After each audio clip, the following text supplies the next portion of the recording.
44. प्रोफेसरांचे संशोधन कार्य. पुराणवस्तू संशोधन व पुराणेतिहास या विषयाचे विद्वान प्रोफेसर रेव्हरंड फादर हेरास यांच्या सिद्धार्थ कॉलेजातला मोहंजोदारो येथील लेखन वाचन या विषयावर उद्बोधक भाषण झाले. त्या दिवशी डॉक्टर आंबेडकरांनी प्रोफेसरांचे संशोधन कार्य या विषयावर विवेचन करण्यास सुरुवात केली. ते म्हणाले, फादर हेरास यांनी अत्यंत परिश्रम करून मोहंजोदडो येथे सापडलेल्या लेण्यांवरील व विटांवरील लेख कसे वाचावे याचा अपूर्व शोध केला. याबद्दल कोणालाही अभिमान, आनंद व आश्चर्य वाचून राहणार नाही. त्याप्रमाणे फादर हेरासनी एका ध्येयवृत्तीने या अत्यंत महत्त्वाच्या विषयाला स्वतःहून वाहून घेतले व अत्यंत प्रचंड असे संशोधन केले. तसेच आमच्या हिंदी प्रोफेसरांनी का नाही केले, असा माझ्यापुढे प्रश्न उभा राहतो.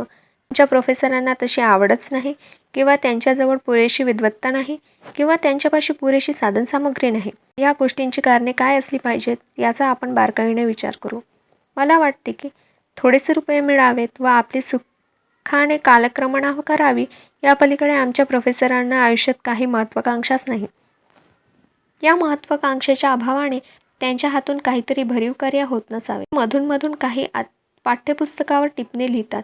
टिपणे लिहिण्याच्या पलीकडे काही महत्त्वाचे कार्य आहे याची माहिती त्यांना आहे की नाही कोण जाणे.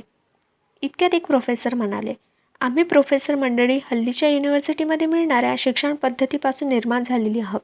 यासाठी आपल्या प्रोफेसरांना दोष न देता तो युनिव्हर्सिटीच्या शिक्षण पद्धतीलाच द्यावा लागेल. तेव्हा डॉक्टर म्हणाले, आमच्या युनिव्हर्सिटीतील शिक्षण पद्धती उत्तम प्रोफेसर निर्माण करणे कठीण झाले आहेच, हे मला कबूल आहे. आमच्यापैकी बऱ्याचशा प्रोफेसरांना शेक्सपियरची नाटके किंवा काव्ये कॉलेजातून शिकावी लागतात. हे विषय शिकवल्याने आमच्या तरुण पिढीचा किंवा हिंदुस्थानाचा काय फायदा होतो? काहीही फायदा होत नाही असे मला वाटते. मी सुद्धा कधी झोप येत नसली म्हणजे शेक्सपियरची किंवा काव्य वगैरे वाचतो. नाही असे नाही, पण ती केवळ वेळ घालवण्यासाठी. त्या विषयावर मला विचार करता येत नाही. कॉलेजातून हल्लीच्या काळात अगदी साधारण पद्धतीचे शिक्षण दिले जात आहे. अगदी BAच्या परीक्षेपर्यंत तातपंतोजीचे पद्धतीचे शिक्षण दिले जाते हे कबूल. पण त्यातही आपल्याला सुधारणा करता येणार नाही असे नाही. आता मुंबई शहरातच आर्ट्स व सायन्स हे शिकवणारी 6 मोठाली कॉलेजे आहेत. प्रत्येक कॉलेज हे हल्लीच्या पद्धतीनुसार युनिव्हर्सिटीशी निगडीत असले तरी त्याचे अस्तित्व हे एखाद्या स्वतंत्र विद्यार्थ्याप्रमाणेच विभक्त आहे, नाही का? त्यामुळे काय होते की या साऱ्या 6ही कॉलेजातून निरनिराळ्या प्रोफेसरांकडून तेच विषय पुन्हा शिकवले जातात. यामुळे कामाची निरर्थक पुनरावृत्ती होते. पण समजा या पद्धतीऐवजी आपण असे केले की एल्फिन्स्टन कॉलेजात फक्त इतिहास व अर्थशास्त्र हेच विषय शिकवले जाण्याची सोय केली आणि ज्या प्रोफेसरांना हे विषय शिकवायचे असतील त्यांना एल्फिन्स्टन कॉलेजमध्येच ते विषय शिकवण्यासाठी आपले धाडले, तर एकाच विषयातले 7-8 प्रोफेसर येऊ शकतील आणि मग त्यांच्या कामाची आपण साहजिकच विभागणी करावी लागेल. एक प्रोफेसर प्राचीन हिंदुस्थानावरचे व्याख्यान देतील, दुसरे प्रोफेसर बुद्धाचा काळ व ख्रिस्ती युगाचा आरंभ या विषयावर व्याख्याने देतील, तिसरे प्रोफेसर मुसलमानी युग यावर व्याख्याने देतील, तर चौथे प्रोफेसर मराठ्यांचे युग, पाचवे प्रोफेसर इंग्रजांचे युग या विषयावर व्याख्याने देतील. त्यामुळे विषयाची उत्तम वाटणी होईल आणि एकेका प्रोफेसराला आपल्या विषयाचे पूर्ण अध्ययन करण्यास खूपच अवसर मिळेल आणि त्याला आपल्या विषयावर संशोधन करण्याकरिता तयारी करण्यास भरपूर सवड मिळेल. इतर सुधारणा या मुंबई विश्वविद्यालयात घडून आणण्याची वाट पाहत बसण्याऐवजी आपण पहिल्याने ही साधी सुधारणा ताबडतोब घडवून आणूया.